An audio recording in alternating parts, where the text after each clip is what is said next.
Shalom. Salah satu ayat yang eh, kita perlu pegang di Mazmur 32 ayat 8 dikatakan bahwa Aku hendak mengajar dan menunjukkan kepadamu jalan yang harus kau tempuh. Aku hendak memberi nasihat, mataku tertuju kepadamu.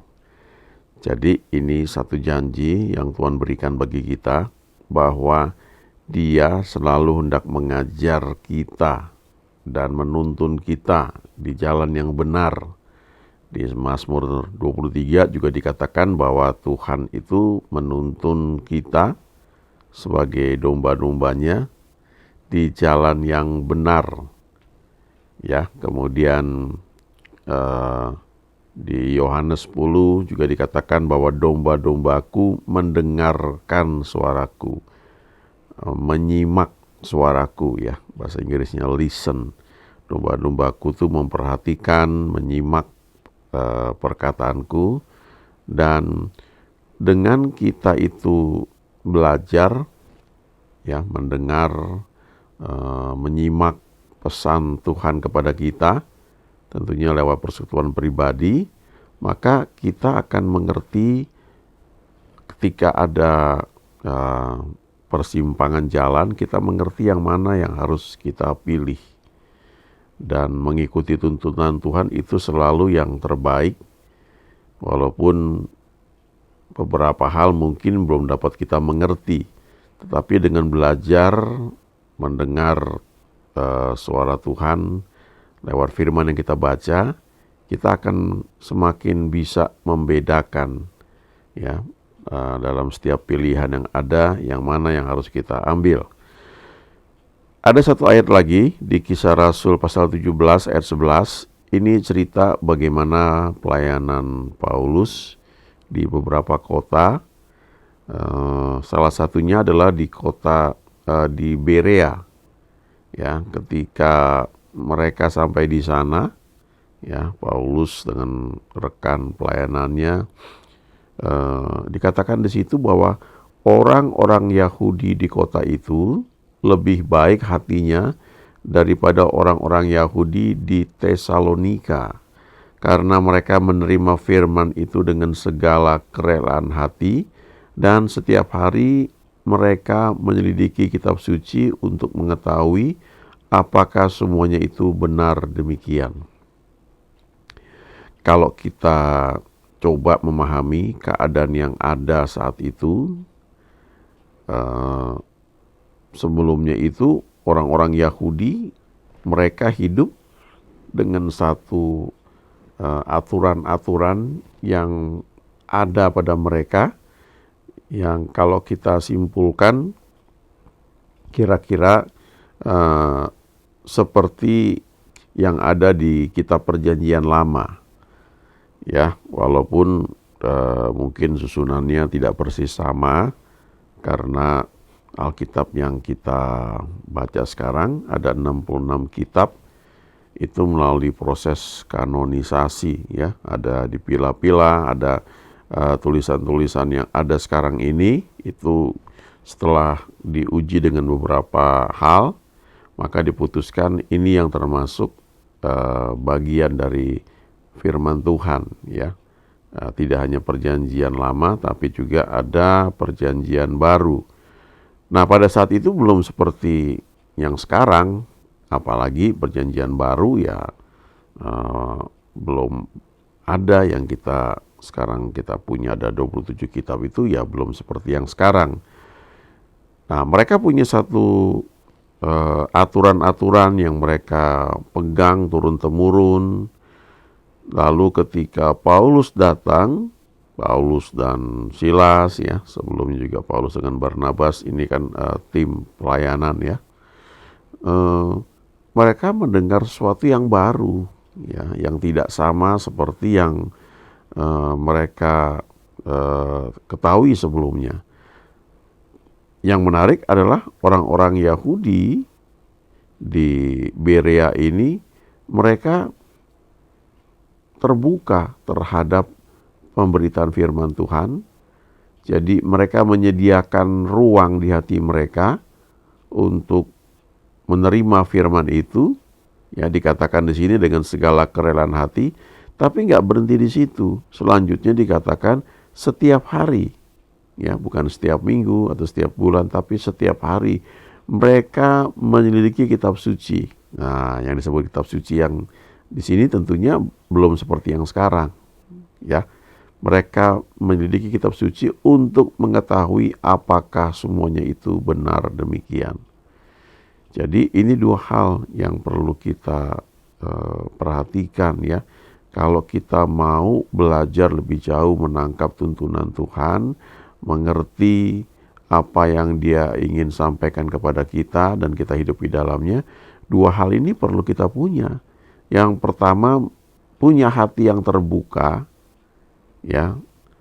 Lalu yang kedua, ayo selidiki, betul nggak seperti itu? Firman Tuhan katakan di Perjanjian Baru, ya, jangan anggap rendah nubuat-nubuat, ujilah segala sesuatu, terimalah yang baik, ya. Jadi kita itu perlu punya sikap dua hal ini, ya. Menerima firman dengan segala kerelaan hati, lalu kemudian mengujinya. Dan kalau kita baca di Alkitab, ya, memang ada banyak hal yang kita itu mungkin belum mengerti. Tapi kalau kita punya sikap hati mau belajar, maka Tuhan akan mengajar kita. Di kitab Yesaya dikatakan, Tuhan telah memberikan kepadaku lidah seorang murid, supaya dengan perkataan aku dapat memberi semangat baru kepada orang yang letih lesu, yang patah semangat. Dan dikatakan lebih jauh lagi, setiap pagi ia mempertajam pendengaranku untuk mendengar seperti seorang murid. Jadi setiap pagi kita belajar untuk mendengar, ya, bagaimana Tuhan mengajar kita lewat firman, lewat doa, lewat hubungan pribadi. Saya ingat ketika dulu saya masih SMA, maka walaupun orang tua saya sudah mengajarkan untuk setiap hari Minggu itu ke gereja, ya, tetapi di SMA lah saya baru menerima Yesus sebagai Tuhan dan Juru Selamat. Nah, waktu itu kalau dibandingkan dengan sekarang, ya, ketika saya terima Tuhan Yesus tidak kelihatan sesuatu yang berubah, ya, secara kasat mata itu. Penampilan saya masih tetap sama, butuh waktu beberapa tahun, ya, untuk belajar banyak hal yang dulu saya nggak tahu. Tetapi satu hal yang saya ingat sampai sekarang adalah sejak saya terima Yesus itu ada kerinduan untuk membaca Alkitab. Itu yang membuat saya ke toko buku rohani yang waktu itu masih jarang. Salah satu yang ada itu adalah di BPK Gunung Mulia, ya, di Kuitang di Jakarta. Lalu saya beli Alkitab di situ dengan uang jajan sendiri. Saya nggak minta orang tua saya, tapi ada uang yang biasa saya terima buat ongkos, ya, buat jajan istilahnya. Itu saya sisihkan untuk saya beli Alkitab. Dan nggak ada yang ngajarin untuk saya membaca Alkitab itu urut, dari Kejadian sampai Wahyu. Kemudian saya beli renungan harian, waktu itu cuma ada satu yang namanya Saat Teduh. Itu terjemahan dari bahasa Inggris.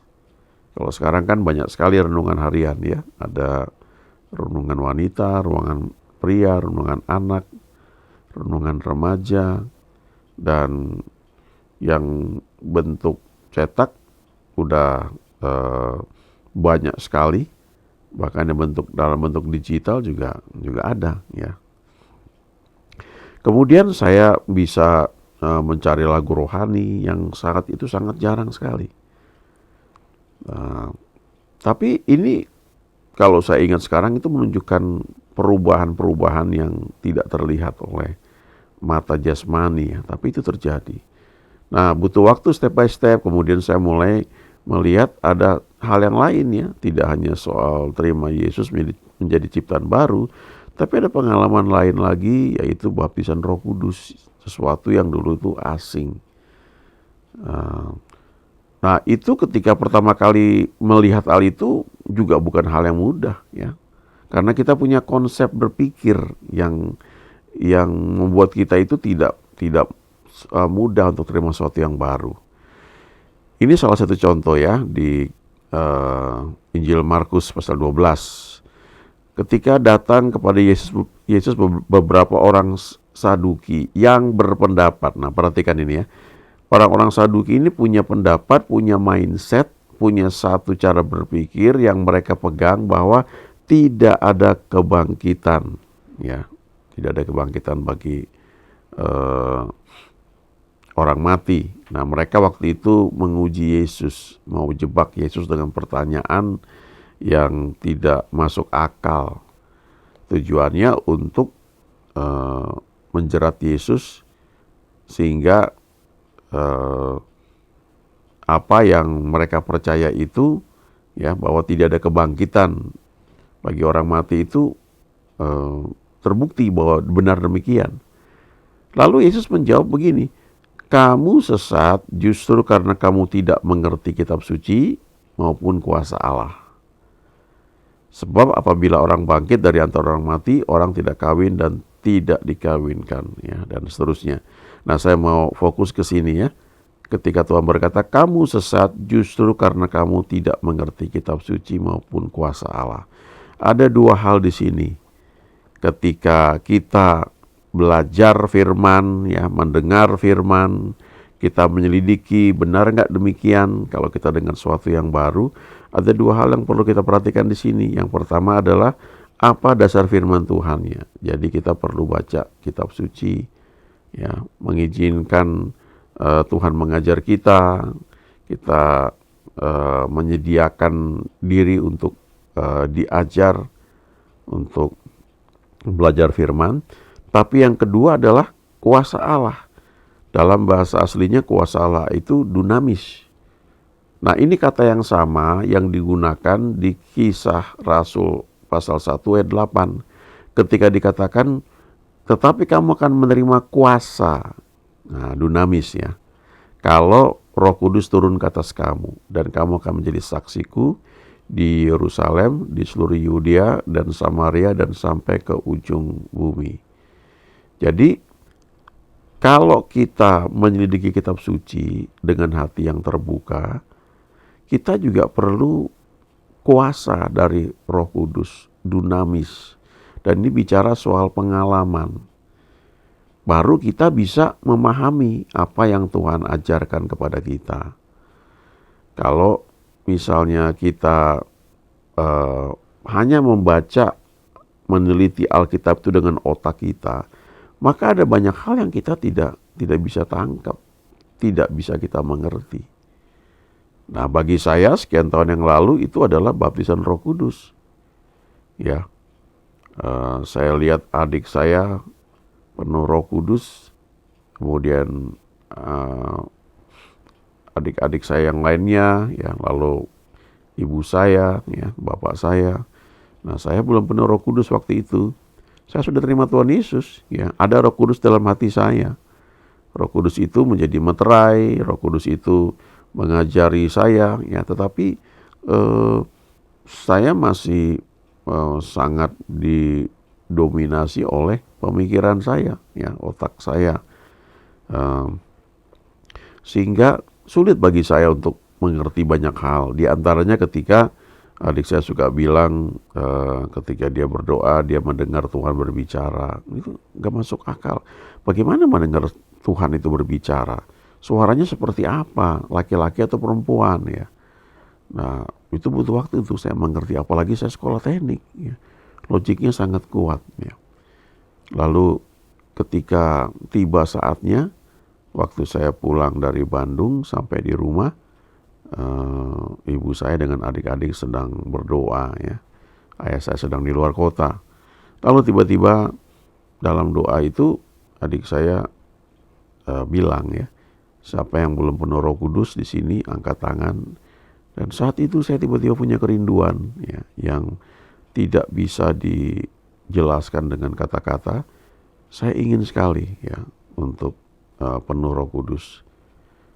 Nah, dalam perjalanan dari Bandung ke Jakarta itu, di bus itu hati itu sudah penuh dengan nyanyian. Ya, nyanyian sukacita, ya, nyanyian rohani maksudnya ya. Lalu ketika saya sampai, kemudian adik saya mendoakan saya, langsung saya merasakan dia tumpang tangan ke saya, ya. Saya merasakan aliran strom ya, listrik dari kepala saya itu turun ya ke seluruh bagian tubuh saya, ke tangan ya, ke kaki, dan saya nangis terseduh-seduh seperti anak kecil ya. Uh, itu bukan hal yang apa istilahnya ya, mudah untuk dimengerti ya, karena saya pria laki-laki, adik saya perempuan, dan dia tumpang tangan ke saya, lalu saya bisa nangis terseduh-seduh. Dan saya ingat sampai sekarang ada satu perkataan yang keluar ya, dan itu belakangan saya baru belajar, itu yang namanya bahasa roh ya, keluar begitu saja, dan dalam hati saya itu ada luapan sukacita yang tidak bisa dijelaskan, tetapi ada pengertian seperti ini: saya bukan anak tiri, saya bukan anak tiri. Ya, saya anak Tuhan, dan saya tidak dibedakan oleh Tuhan dengan yang lain. Dia mengasihi saya juga. Kira-kira seperti itulah ya. Ada itu sukacita yang tidak bisa dijelaskan dengan kata-kata. Nah, itu yang namanya pengalaman. Nah, sejak saat itu banyak hal yang saya jadi lebih mudah mengerti tentang tuntunan Tuhan. Jadi yang dikatakan di Yohanes 3:2 ayat 8 itu, aku hendak mengajar dan menunjukkan kepadamu jalan yang harus kau tempuh, itu semakin jelas. Ya memang sampai sekarang saya belum pernah mendengar suara Tuhan secara audible ya. Tetapi memahami tuntunannya ketika ada suatu peristiwa, itu bisa pilihan, oh ini harus begini, ini begini ya. Itu yang semakin jelas, semakin nyata. Nah, tetap harus baca firman tiap hari. Ya, itu mau gak mau. Nah, selanjutnya selama saya kuliah itu ya, kami banyak mengalami hal-hal baru ya. Waktu itu ya belajar tentang macam-macam ya, ada pelepasan, ada inner healing, ada macam-macam ya. Walaupun selanjutnya semakin mengerti ya, semua kembali harus ke firman Tuhan tuh bilang apa. Memang ketika kita mengalami satu lawatan, ada banyak manifestasi yang tidak masuk akal ya, yang itu nggak bisa dijelaskan gitu. Nah, butuh waktu untuk kita bisa memahami berdasarkan firman Tuhan tuh harusnya seperti apa. Jadi harus tetap belajar, mau nggak mau. Tapi kalau kita punya konsep yang tidak mau diubah seperti orang-orang Saduki ini, maka tetap aja kita nggak bisa menangkap apa yang Tuhan ingin sampaikan kepada kita. Kita mesti belajar seperti orang-orang Yahudi di Berea, ya, menyediakan ruang di hati kita untuk sesuatu yang mungkin baru bagi kita, lalu selidiki kitab suci, benar nggak demikian? Nah, kita minta Roh Kudus mengajari kita, karena lewat pengalaman lah kita bisa memahami lebih detail. Jadi ketika di gereja misalnya disampaikan tentang persepuluhan, tentang buah sulung, kemudian tentang menabur benih ya, lalu ada banyak-banyak hal lain yang memang nggak bisa dijelaskan dengan logika ya, kemampuan manusia kita. Dibutuhkan pengalaman bersama Tuhan.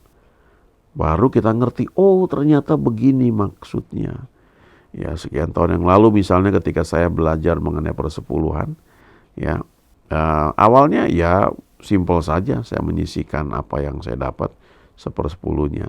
Tapi ketika ada masa-masa sulit, ketika rasanya ini nggak cukup ya, buru-buru mau dipotong 1/10, yang ada pun sudah nggak cukup.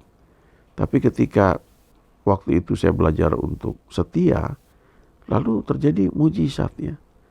Terjadi yang namanya penuaian dari apa yang saya tabur, ya, termasuk menabur uang, menuai juga uang, menabur mengajar banyak orang, bimbingan belajar waktu itu dengan cuma-cuma, lalu menuai beasiswa dan banyak sekali ya. Jadi memang diperlukan juga pengalaman bersama Tuhan, ya, bersama Roh Kudus. Tapi juga diperlukan hati yang mau belajar ya, dan memiliki firman Tuhan sesuai dengan tuntunannya ya. Haleluya. Amin.